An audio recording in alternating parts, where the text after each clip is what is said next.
Hello my perfect family, कैसे हो आप सब लोग। आई होप कि आप सभी बहुत ही अच्छे होंगे। तो लास्ट वीडियो में हम लोगों ने बात की थी इलेक्ट्रोलाइट्स के बारे में, और आज की वीडियो में हम लोग बात करेंगे इलेक्ट्रोलाइट रिप्लेसमेंट थेरेपी के बारे में।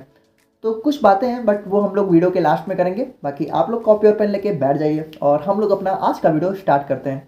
तो बात करें हम लोग यहाँ पे इलेक्ट्रोलाइट रिप्लेसमेंट थेरेपी के बारे में, तो इसको हम लोग शॉर्ट में यहाँ पे रिप्लेसमेंट थेरेपी भी बोल सकते हैं। अब इसमें बेसिकली होता क्या है कि देखो, कभी कभी हमारी बॉडी में कुछ एबनॉर्मल कंडीशंस हो जाती हैं। जैसे मान लो हमें डायरिया हो गया, वोमिटिंग हो गई, यानी कि मान लो हमें उल्टी वगैरह हो रही है। तो जैसे हमारी वोमिटिंग होती है, ठीक है, अगर हम इसको ले लें तो क्या होता है, हमारी बॉडी से फ्लूइड बाहर आता है, ठीक है। तो जब हमारी बॉडी से फ्लूइड बाहर आ रहा है तो हमारी बॉडी फ्लूइड में क्या क्या होता है, हम लोगों ने लास्ट वीडियो में देखा था। हमारी बॉडी के अंदर जो लिक्विड होता है उसको हम लोग फ्लूइड बोलते हैं, और उसके अंदर क्या होता है, वाटर होता है। और वाटर के साथ क्या मिक्स रहता है, इलेक्ट्रोलाइट्स। याद है ना आप लोग को। तो मान लो अगर हमें वोमिटिंग हो रही है, ठीक है, जैसे मान लो ये हमारा कोई बंदा है मस्त सा, ठीक है। अब इसको मान लो जो है वोमिटिंग हो रही है, ठीक है। तो अब इसकी बॉडी से जो लिक्विड बाहर आ रहा है तो इसमें हमारे इलेक्ट्रोलाइट्स भी तो रहते हैं ना। तो ये इलेक्ट्रोलाइट्स भी तो हमारे बाहर आ जाएंगे बॉडी से। तो अब देखो होगा क्या कि जैसे अगर हमें मान लो वोमिटिंग हो रही है तो हमारी बॉडी से जो इलेक्ट्रोलाइट्स बाहर आ गए तो हमारी बॉडी के अंदर इलेक्ट्रोलाइट का इम्बैलेंस हो जाएगा, यानी हमारी बॉडी के अंदर इलेक्ट्रोलाइट्स की कमी हो जाएगी। तो अब उन इलेक्ट्रोलाइट्स की कमी को पूरा करने के लिए हम लोग बाहर से इलेक्ट्रोलाइट्स देंगे, ठीक है। यानी कि आप ये कह सकते हो कि हमारी बॉडी के अंदर जो भी इलेक्ट्रोलाइट का इम्बैलेंस हुआ है उसको हम लोग जो है बाहर से रिप्लेस करेंगे। तो जो इलेक्ट्रोलाइट का इम्बैलेंस हमारी बॉडी के अंदर होता है, ठीक है, तो उसको रिप्लेस करने के लिए हम लोग जो है जो भी चीज़ें करते हैं तो वो सारी चीज़ें ही हमारी इलेक्ट्रोलाइट रिप्लेसमेंट थेरेपी के अंदर आ जाती हैं, ठीक है।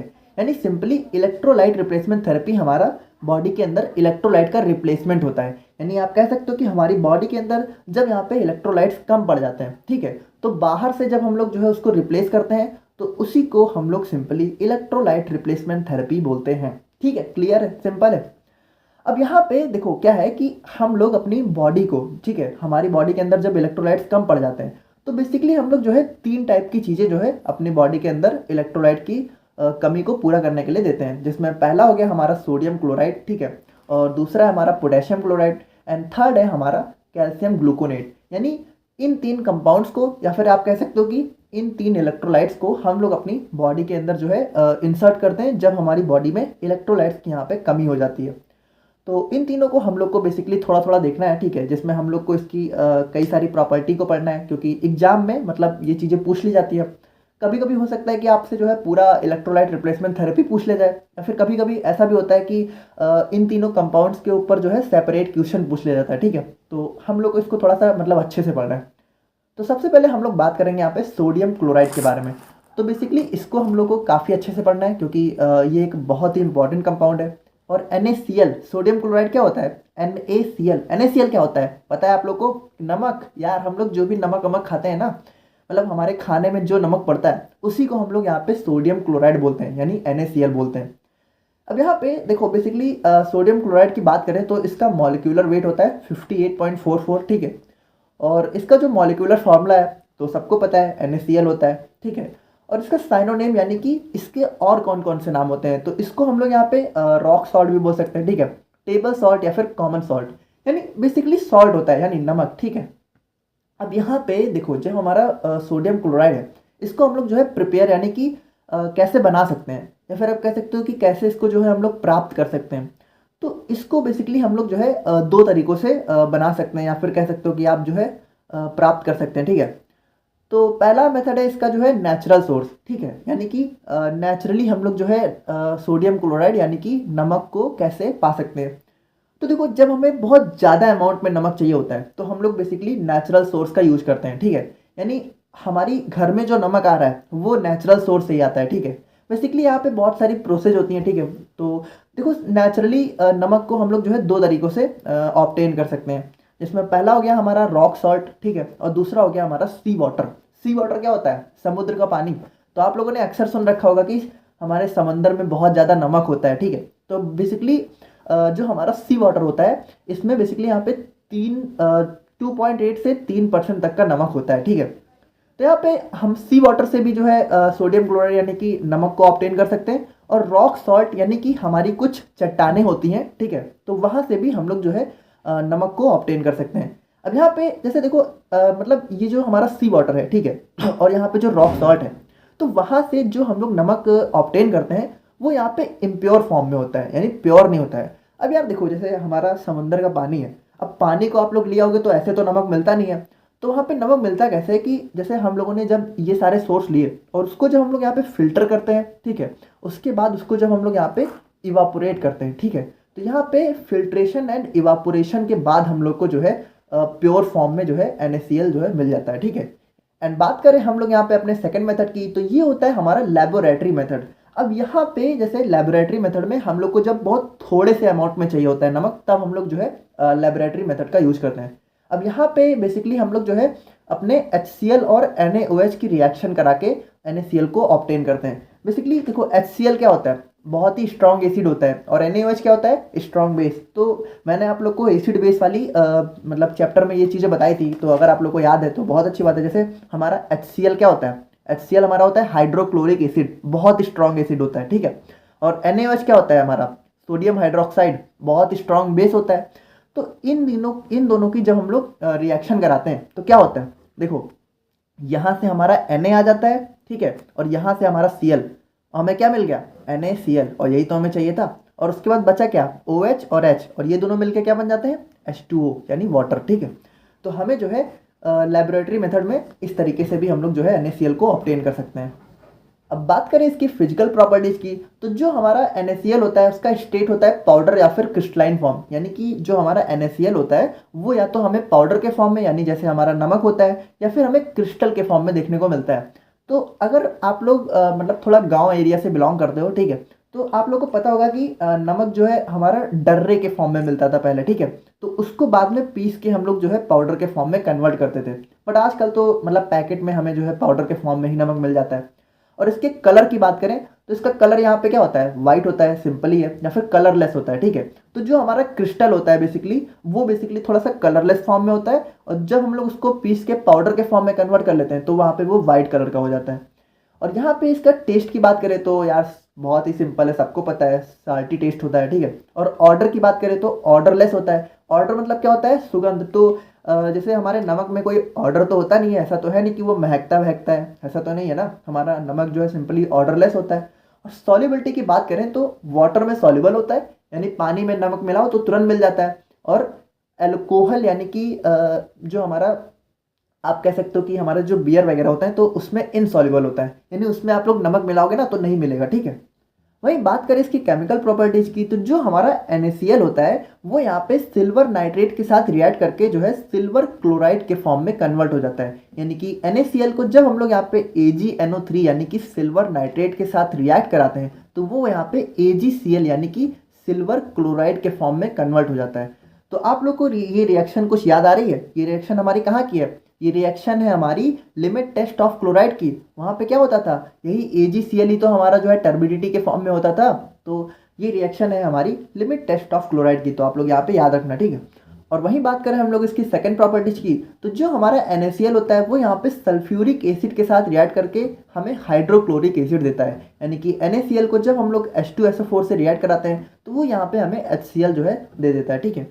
अब इसके यूजेस की बात करें तो इसको हम लोग जो है इलेक्ट्रोलाइट रेप्लिनाइजर यानी कि इलेक्ट्रोलाइट रिप्लेसमेंट थेरेपी में यूज करते हैं। तो बहुत ही सिंपल है, उसी के अंदर हम लोग इसको स्टडी कर रहे हैं। और उसके बाद बात करें तो जो हमारा NaCl होता है, ठीक है, इसका 0.9% सोल्यूशन आइजोटॉनिक होता है।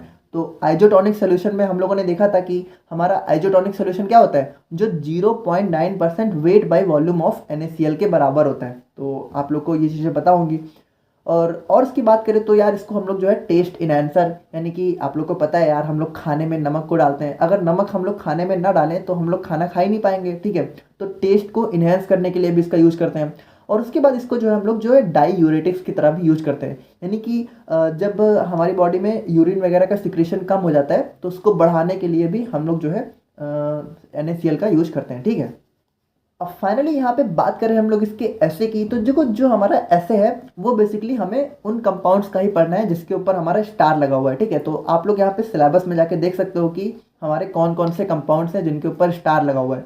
तो ऐसे होता क्या है, ऐसे बेसिकली होता है कि हम लोग जो है किसी सैंपल में हम लोग ये पता लगाते हैं कि जो हमारा कंपाउंड है वो प्रेजेंट है या फिर नहीं है, और अगर है तो कितने अमाउंट में है। ठीक है, यानी कि जैसे हमारा NaCl है तो हम लोग कोई अननोन कंपाउंड लेंगे और उसके बाद उसमें हम लोग ये पता लगाएंगे कि हमारा जो NaCl है वो यहाँ पे प्रेजेंट है या फिर नहीं है।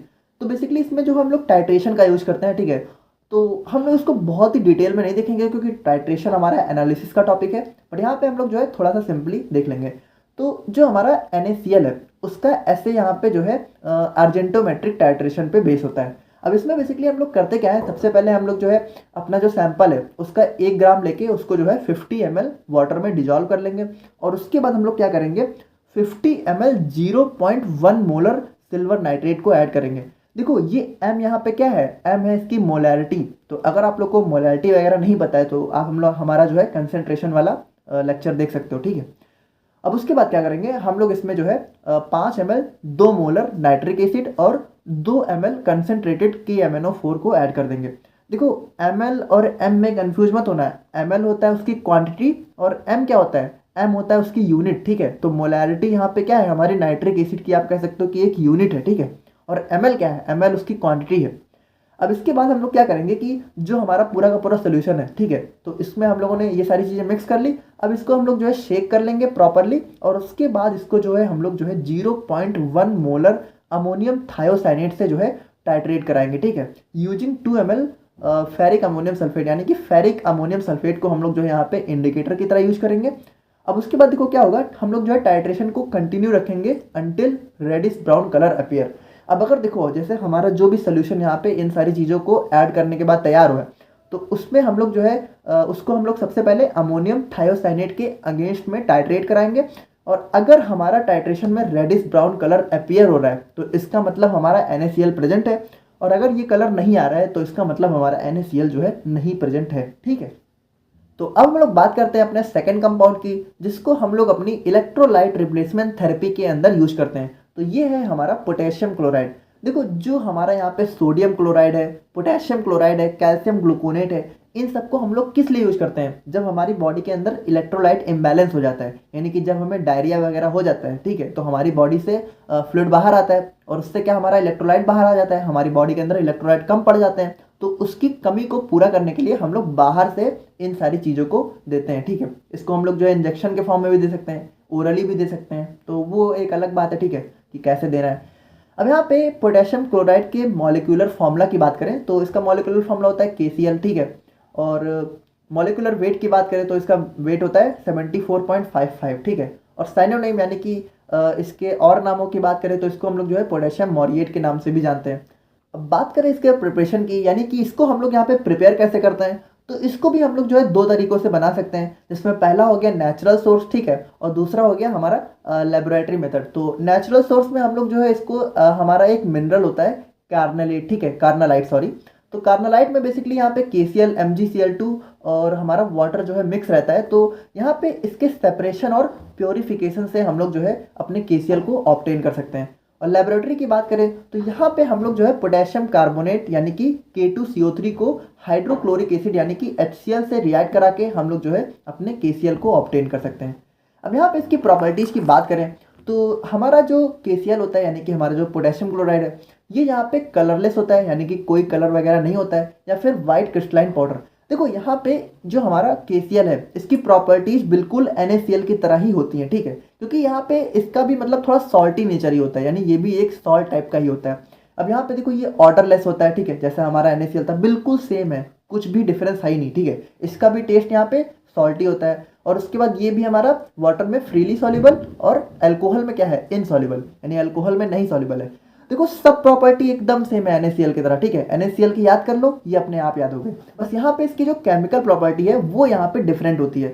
KCl को बेसिकली हम लोग जो है मेटालिक पोटेशियम को ऑब्टेन करने के लिए यूज करते हैं, यानी इसको जो यानी कि जो हमारा KCl है उसको हम लोग मेटालिक सोडियम के साथ जब रिएक्ट कराते हैं तो हमें क्या मिलता है, मेटालिक पोटेशियम। यानी KCl को यहाँ पे जो Na है ये हमारा मेटालिक सोडियम है, तो इसके साथ हम लोगों ने जब रिएक्ट करा KCl को तो हमें क्या मिला, मेटालिक पोटेशियम। ठीक है, अब इसके बाद इसकी यूजेज की बात करें तो ये यहाँ पे जो है इसको हम लोग जो है इलेक्ट्रोलाइट रेप्लिनाइजर की तरह यूज़ करते हैं। और उसके बाद जो है हमारी बॉडी में जब पोटेशियम की डेफिशिएंसी हो जाती है तो उस केस में भी हम लोग जो है पोटेशियम का यूज़ करते हैं। और उसके बाद बात करें तो जो हमारा सोडियम क्लोराइड है, ठीक है, तो उसके सब्स्टिट्यूट की तरह भी हम लोग जो है पोटेशियम क्लोराइड को यूज करते हैं। क्यों? क्योंकि इसकी सारी प्रॉपर्टी आप देख ही रहे हो कि हमारे सोडियम क्लोराइड की तरह है। तो मान लो अगर हमें सोडियम क्लोराइड की ज़रूरत है कुछ केस में, हर केस में नहीं, तो अगर हमें वो नहीं मिल रहा है तो हम लोग पोटेशियम क्लोराइड को भी उसकी जगह यूज कर सकते हैं। और उसके बाद बात करें तो जो हमारा डिजिटलिस पॉइजनिंग होता है, ठीक है, तो उसमें भी हम लोग जो है अपने पोटेशियम क्लोराइड का यूज करते हैं। अब यहाँ पे देखो पोटेशियम क्लोराइड को हम लोगों ने बहुत डिटेल में इसलिए नहीं देखा है क्योंकि ये हमारा जो है स्टार वाला कंपाउंड नहीं है, यानी इस पे हमारा स्टार नहीं लगा हुआ है, तो इसके बहुत कम चांस है पूछे जाने के। बट यहाँ पे अगर फिर भी पूछा गया तो मतलब आप लोग कह सकते हो कि अलग से नहीं पूछा जाएगा, यानी इसको किसी चीज़ के साथ जोड़ के पूछेंगे, तो यहाँ पे इतना बहुत है इसके लिए, ठीक है।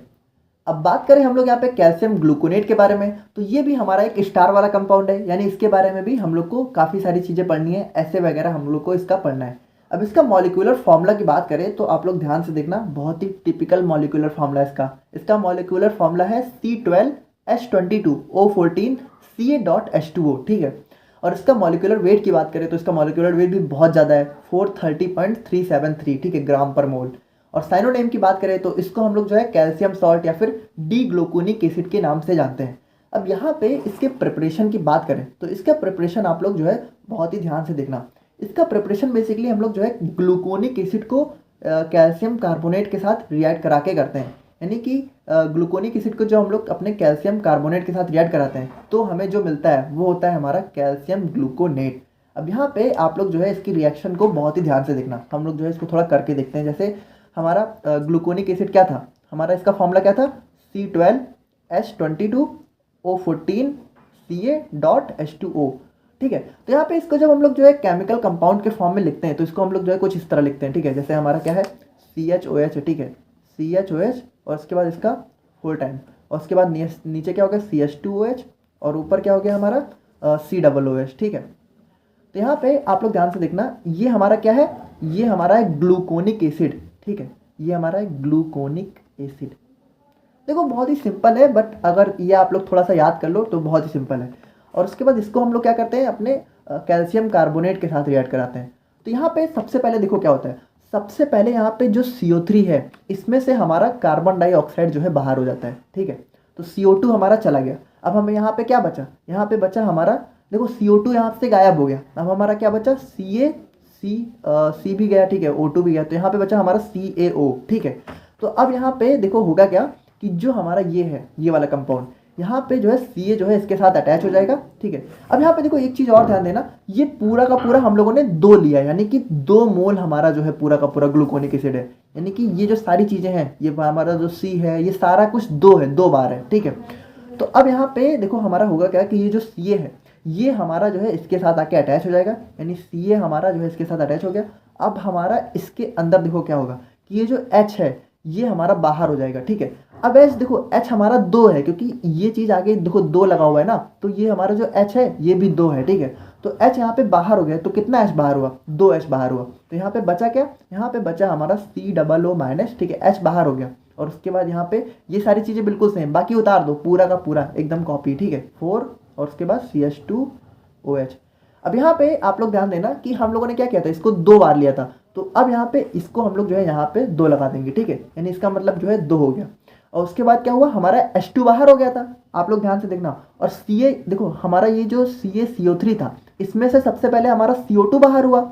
उसके बाद यहाँ पे बचा क्या, CaO, और CaO में से Ca हमारा यहाँ आ गया और O हमारा बच गया था। और यहाँ से क्या बाहर हुआ था, यहाँ से बाहर हुआ था हमारा H2। तो ये O और ये H2 मिलके क्या बना लेंगे, H2O, यानी कि हमारा जो है पूरा का पूरा क्या मिल जाएगा, हमें जो है मिल जाएगा अपना कैल्शियम ग्लूकोनेट, यानी ये वाला कंपाउंड। और उसके बाद हमारा जो है हमें मिल जाएगा H2O यानी वाटर, और उसके बाद CO2 बाहर हो जाएगा, ठीक है।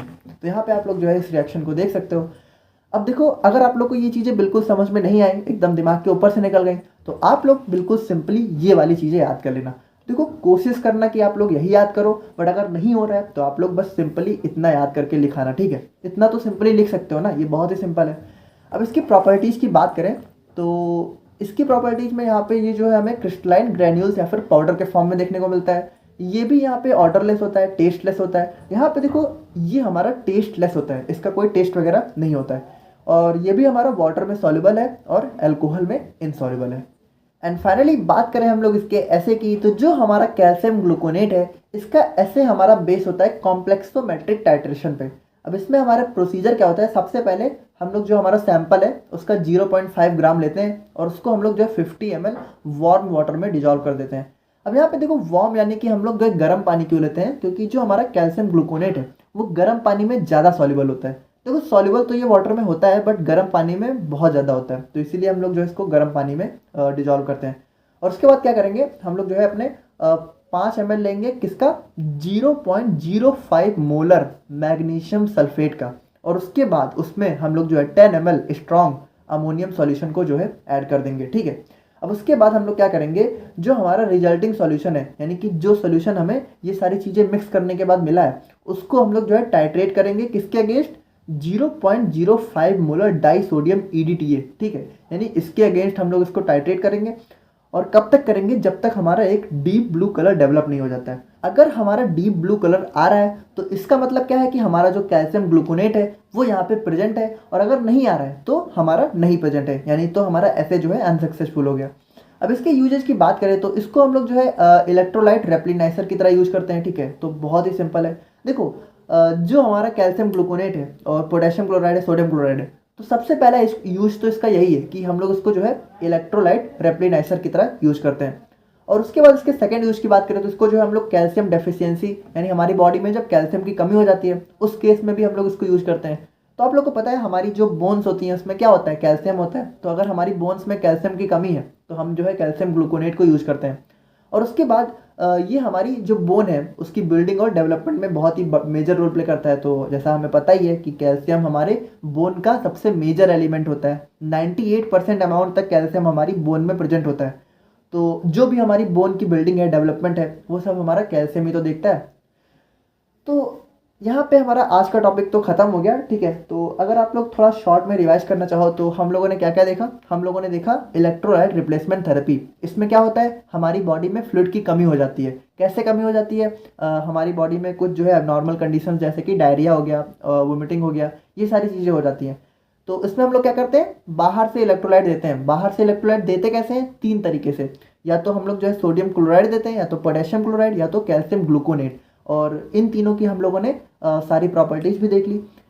तो आई होप कि आप लोगों को आज का वीडियो समझ में आ गया होगा। बाकी एक छोटी सी बात आप लोगों से करनी थी कि कुछ बहुत ही पर्सनल प्रॉब्लम्स चल रही हैं और ये प्रॉब्लम्स अभी 16 तारीख तक चलती रहेंगी। तो अभी जो आने वाली 16 जनवरी है तो तब तक आप लोग को वीडियो थोड़ा स्लो देखने को मिलेंगी। ठीक है, बट 16 जनवरी के बाद आई प्रॉमिस कि आप लोग को एक दिन में 2 से 3 वीडियो मैं प्रोवाइड करने की पूरी कोशिश करूँगा।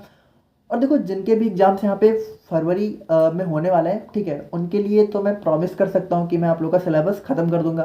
बाकी कुछ लोग के एग्जाम्स मुझे पता है कि जनवरी में भी होने वाले हैं, तो आप लोग के लिए थोड़ी सी प्लानिंग चल रही है, मतलब एक छोटी सी हेल्प करने की कोशिश आप लोग की जाएगी। और बाकी मे बी कल या परसों तक जिनके एग्जाम्स यहाँ पे जनवरी में होने वाले हैं तो उनके लिए मतलब मैं कुछ हेल्प करने की कोशिश करूँगा। ठीक है, नोट्स की तरह मैं आप लोग को नोट्स प्रोवाइड करने की कोशिश करूँगा।